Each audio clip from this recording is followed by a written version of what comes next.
Okay, so Be'ezras Hashem, we are continuing with our weekly shirim on the Torah, the Baal Shem Tov HaKadosh.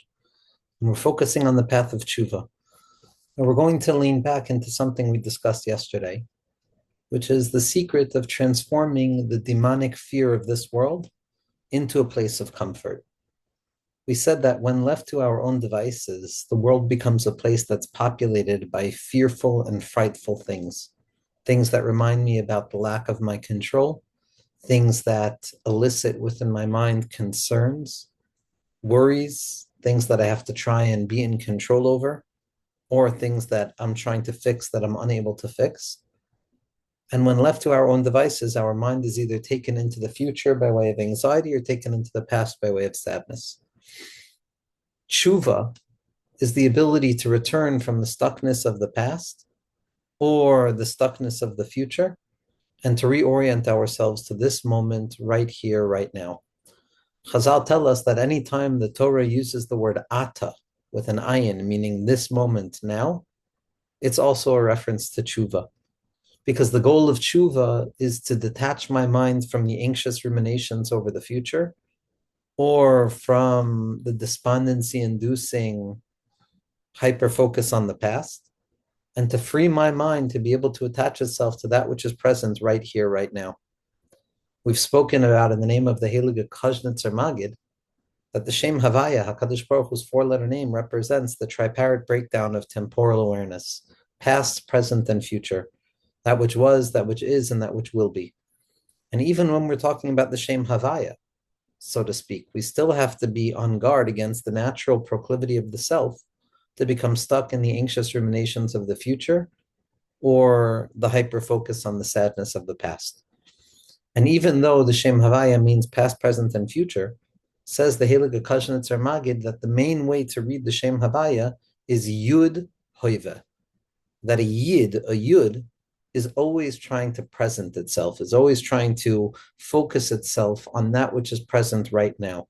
Because if I can attach myself to that which is present right now, and I can free my mind from the confines of past failures or future assumptions of difficulty, then I'm able to enter into the gates of Kedusha right here, right now.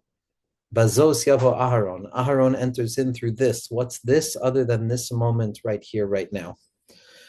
When we're stuck in the past or the future, that's when we're attacked by the demons of our mind. Demons that come about and they try and awaken within us a sadness over failures, or the perpetual return back to bad behavior, or a certain hopelessness that grows within the self, all of the destructive narratives that come about from the way that we always have been. Those are the demons of the past that come to cover us over and say, you'll always be the way that you were. But there's also demons of the future, anxious anticipation over even if I do the work, even if I try and climb out or feel better or not think about that thing. Nevertheless, I'm liable to fall in the next moment, so what value is there to any of the effort that I'm putting in? These demons of thought, which assault the mind, block a person from entering into the gates of tshuva. There's klipos that cover over the past and there's klipos that cover over the future. But when it comes to the clear present here and now, that's where we free ourselves from those demonic forces and we enter into a place of Kedusha. The place of Kedusha is when we draw the Yud of Chochma, the innermost point of thought, into this demonic realm, whereby attaching the Yud of that pristine point of thinking into a world that appears demonic, we transform that word into shakai, enoughness, the presence of God within whatever it is that I'm going through. We also transform this world into a sadeh, because when I draw the Yud into the Dalit of shade, I create the word sadeh. There's an additional thing that we can do in order to domesticate this world, which appears to be demonic sometimes in its forces, which is we can draw the Aleph into the word shade. If we draw the Aleph, the Alufo Shel Olam, the oneness of HaKadosh Baruch Hu's unity, which is revealed most potently right here, right now, and I can bring it into this demonic experience where I feel that my mind is not my own and that I'm stuck in old patterns of stinking thinking and negative thought constructs. So then what I do is I create the word Desha, Dalid Shin Aleph. The word Desha, the emergence of plants upon the ground, the Ramchal tells us is Rosh Tevos Diyukno Shel Aviv. the image, the visage of his father, Yosef HaTzadik was able to pull himself out of that demonic place, from Eshes Potiphar, from that place of concealment, by drawing down the Aleph, the Alufa Shel Olam, into consciousness, thereby revealing Diyukno Shel Aviv, remembering that each and every one of us has a Nakuda of Yaakov in us. The Nakuda of Yaakov is the ability to pull ourselves out of any stuckness. Yaakov also understands the demonic nature of this world. He battles with the sorrow Shel Esav. He battles with the demons. He fights against the demons of despondency and anxiety. And he maintains the word Yaakov, the name Yaakov. What's the name Yaakov? Yaakov is Yud Akev, attaching the Yud to the Akev. The Akev, the heel, is that unfelt place of struggle, that unseen, unsupervised territory within the self that feels far too overwhelming for any of us to be able to handle. But Yaakov Avinu has the wisdom of drawing down the Yud down to the Akev, revealing the light of Chochma within the heels of experience. Just like drawing down the Yud into the shade, which is why it's specifically by Yaakov Avinu that HaKadosh Baruch Hu refers to himself as Shakai, saying that I'm going to be there for you. And so our job is to draw the Yud into our experiences. What is the Yud? The Yud we know is Chochma, the wisdom of being aware of the fact that HaKadosh Baruch Hu runs all things, past, present, and future. Chochma is not something provable. Chochma is not something that can be identified based on facts or evidence. Chochma is a thunderbolt, a sudden appearance of illumination that sheds light upon the entire essence of things. It might dissipate in the next moment, but its residual light never disappears, because once Chochma is there, once Bittul is there, there's a presence. There's a presence that doesn't disappear. I realize now what the true strength of what's going on is. Koach Ma, the awareness that all that exists is HaKadosh Baruch Hu. That's what happens when I draw Chochma into my mind. Kulam b'Chochma itbariru. When I attach myself to Chochma, everything is clarified. Everything is rectified. I see myself in the light of my true tzidkus. I'm no longer tied down to the past failures or the future anticipatory failures. I'm able to present myself in the here and now, in the Chochma shebechol davar. This is the task of every Yid, as Rabbi Nachman opens up Sefer Likutei Moharan with, Ki isha Yisraeli tzarich tamid lehistakel b'aseichel shel kol davar, lekasher atzmo lechochma shebechol davar.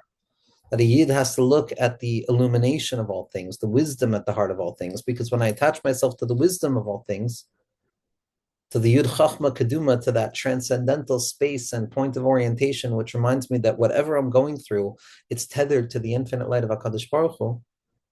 So then I'm going to be able to walk smoothly within this world, and I'm going to be able to be oisek and tshuva. I'm going to be able to domesticate this world from its frightening place, and I'm going to be able to reveal the light and the presence of HaKadosh Baruch Hu. This was the first test of the Baal Shem Tov, where in the forest, he sees this illuminated palace.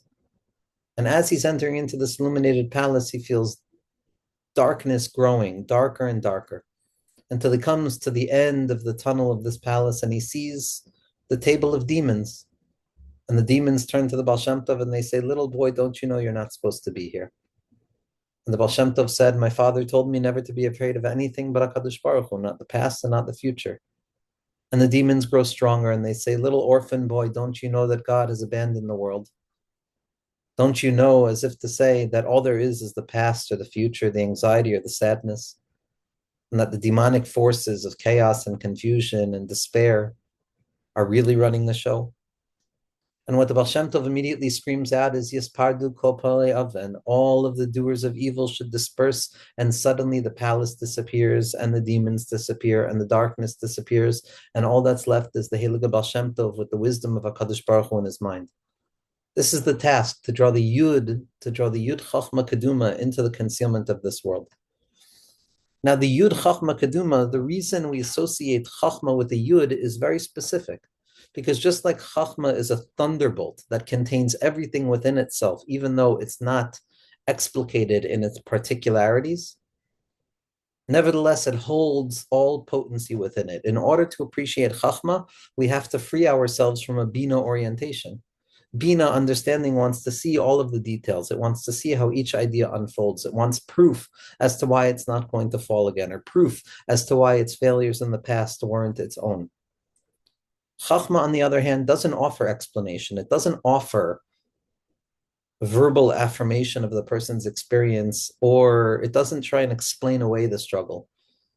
What it offers is an inner vision, an inner point of wisdom that when seen through the lens of inner Chochma, everything is seen in the context of light.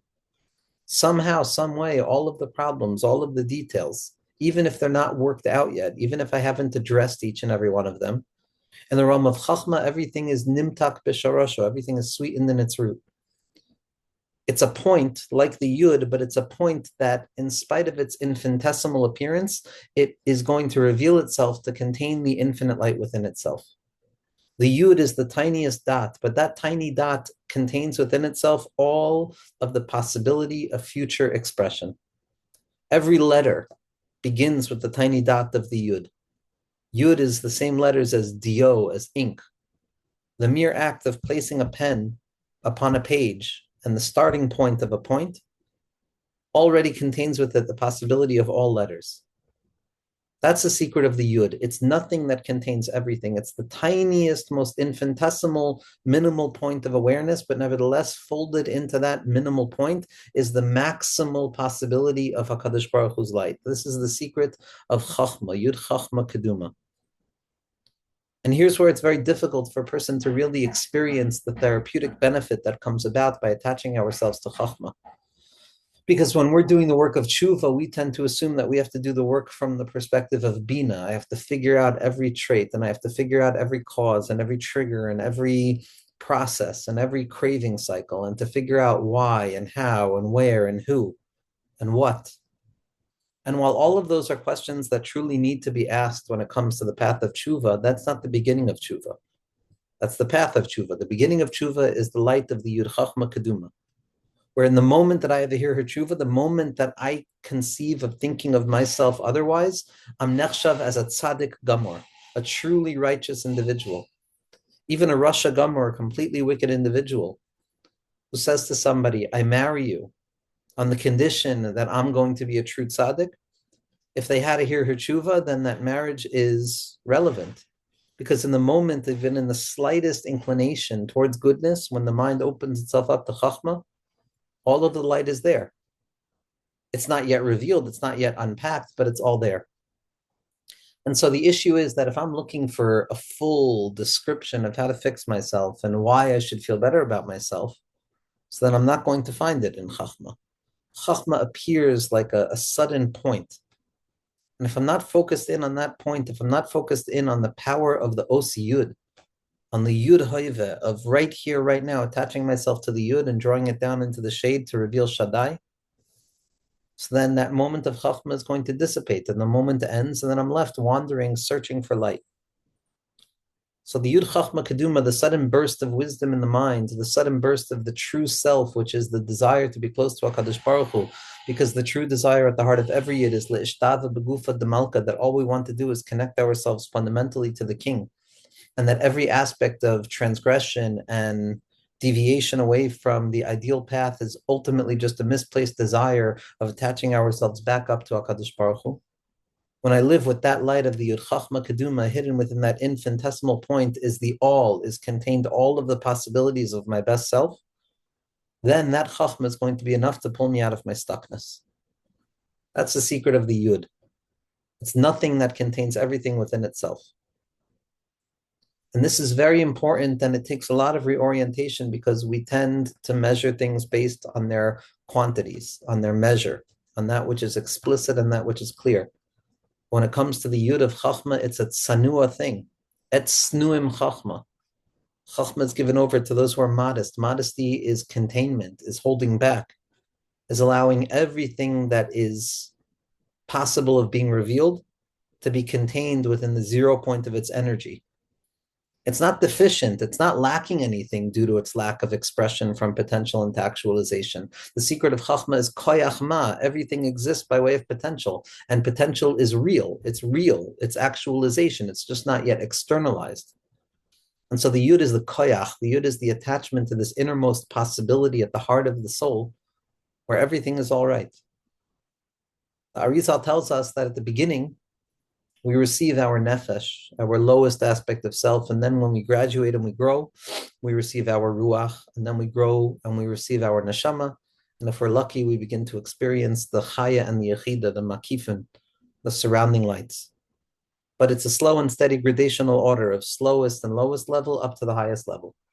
And when describing this process of the unfolding nature of the soul and the scaffolding of the soul, Rav Chaim Vital adds something fundamentally significant. He says, I don't remember exactly what my Rebbe said. It's either that the nefesh comes out, and then when I fix my nefesh, I get my ruach, and then when I fix my ruach, I get my neshama, and then when I fix my neshama, I get my chaya. As if I have to go from one level to the next, and each level is going to reveal more and more.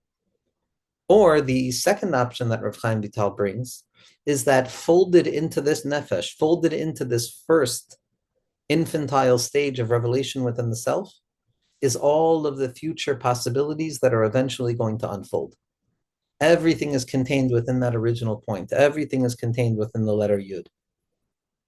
That minuscule dot that contains all possibility within it. The Nekuda HaPnimis, the Nekuda HaPnimi Shabalev, the Nekuda HaPnimi in the eye, the infinitesimal that holds the maximum, one thought of Teshuvah, that's enough.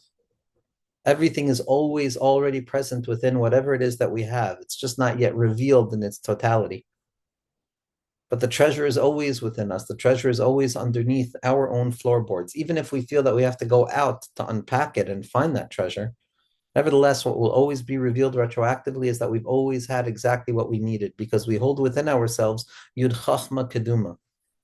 That HaKadosh Baruch Hu has breathed into our souls an aspect of his Chochma, which reveals itself in the form of the Nefesh Elokis. And in that place of the Nefesh Elokis, it's a Chelek Eloi Chai Mimal Mamish. And no matter where a person finds themselves, no matter how low a person finds themselves, or no matter how high, a person will always be connected to the all, to the totality. This is the secret of the Yud. To hold on to this tiny, tiny, infinitesimal place in the mind where I close all of the content of my thought, and I don't have to think about the whys or the hows or the proofs. All I have to do is radically affirm goodness. It's the place of bittul. A person has to be mavatal themselves, negate themselves to the innermost point. Because without bittul, I'm going to see a period, and that period is going to convey to me that there's nothing there. All that there is that dot. But the truth of the matter is that all that there ever has been is that dot, that innermost point that contains the all.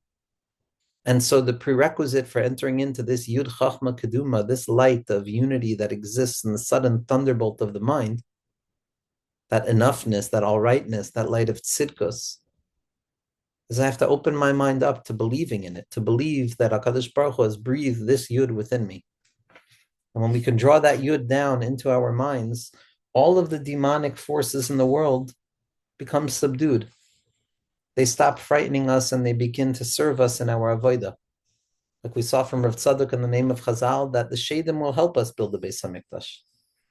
Because when we draw the Yud Chachma Keduma into the light of concealment, we transform everything into the light of godliness.